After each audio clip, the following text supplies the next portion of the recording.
Chào tất cả anh em nhé. Hôm nay mình có nhận một đơn hàng pin siêu tụ nhé, một hai khối siêu tụ 12V được gửi từ bên Trung Quốc sang. Mình có đặt để làm thử cho anh khách, được gửi từ thành phố Quảng Châu, tỉnh Quảng Đông, Trung Quốc nhé.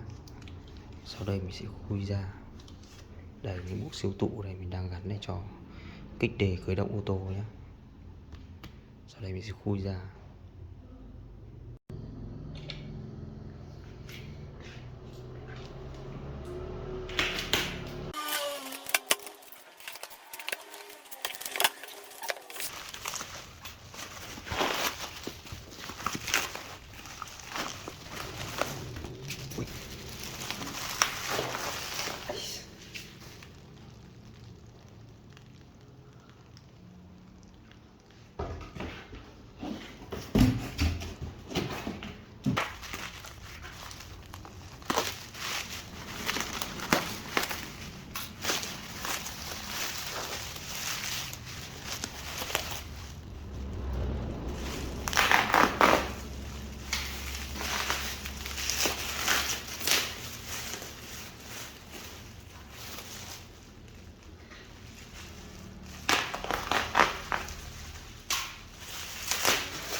Cái này là hàng tháo máy nhé, cho nên là những cái đời này sẽ không có hàng mới đâu, cho nên là chúng ta là không nên đòi hỏi quá gì thêm. Khối này chắc chắn là bao sống nhé, 16V 500F.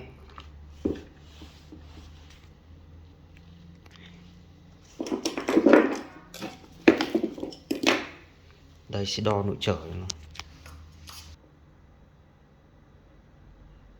Nội trở 2,12 mili-ohm,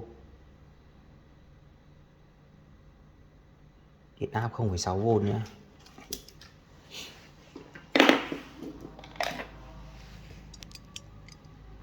Sau đây mình tiến hành khui nó ra cho anh em xem nhé. Con này ứng dụng trong kích đề ô tô quá tuyệt vời luôn.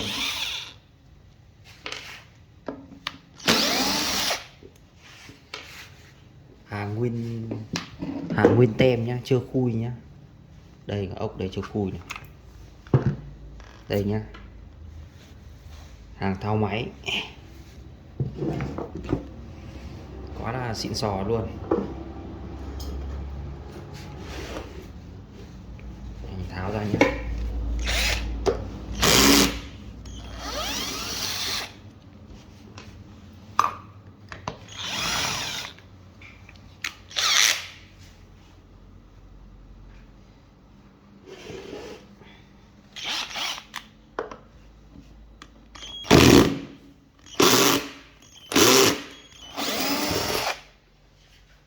Chưa tháo khá là chặt.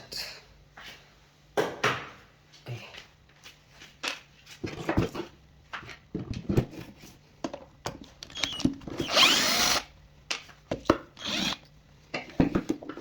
Tay ra.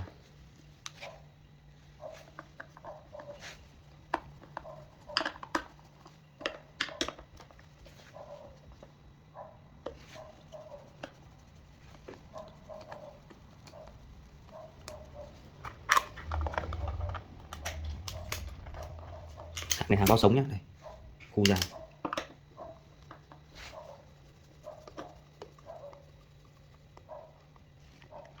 Đây, mặt cân bằng pin nhé.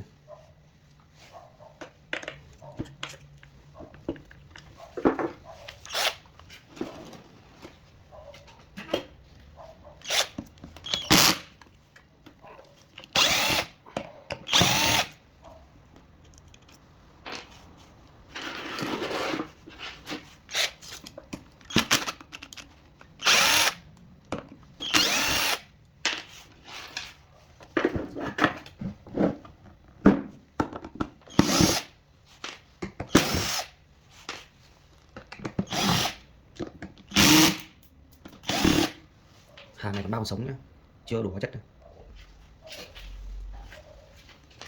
Khá là ok này, nhìn rất là đẹp.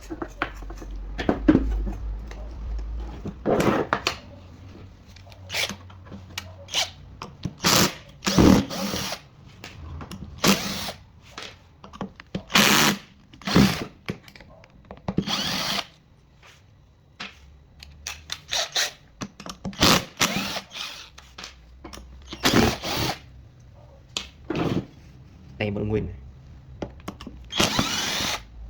khui ra cho mọi người xem.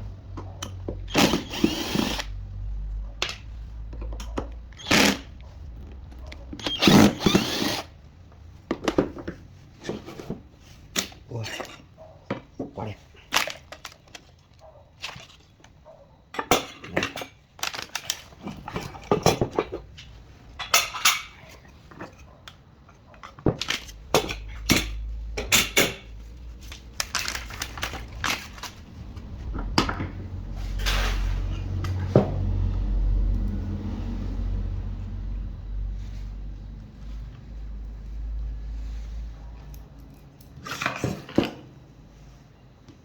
Mùi hàn laser còn nguyên nhé. Những con này chưa bị đổ hóa chất nhá, vẫn còn này.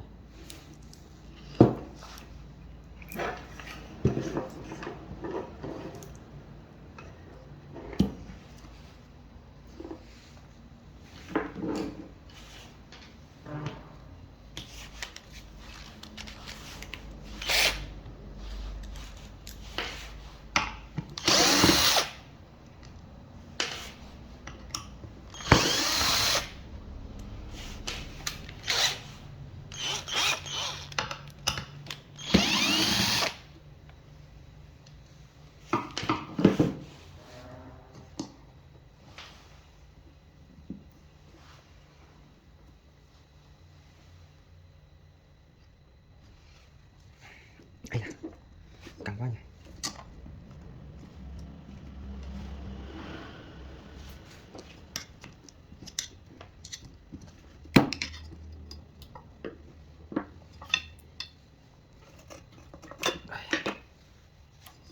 Tách hai đầu ra nhé.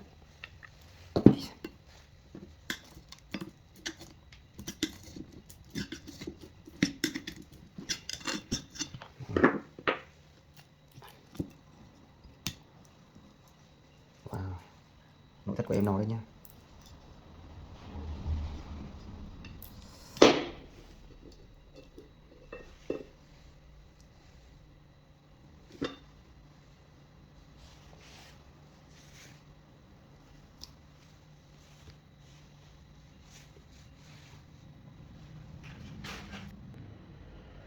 Đây nha, mình tiến hành quay nội thất zin nó rất đẹp nha. Mình sẽ đo độ trở từng cell pin một rồi.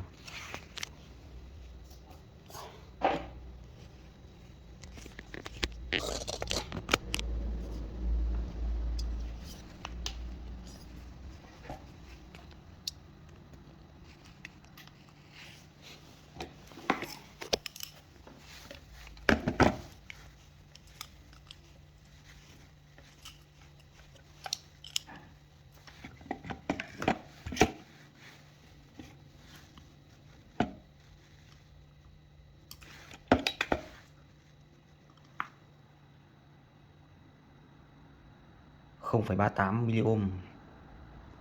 Con này như này là đạt rồi nhá.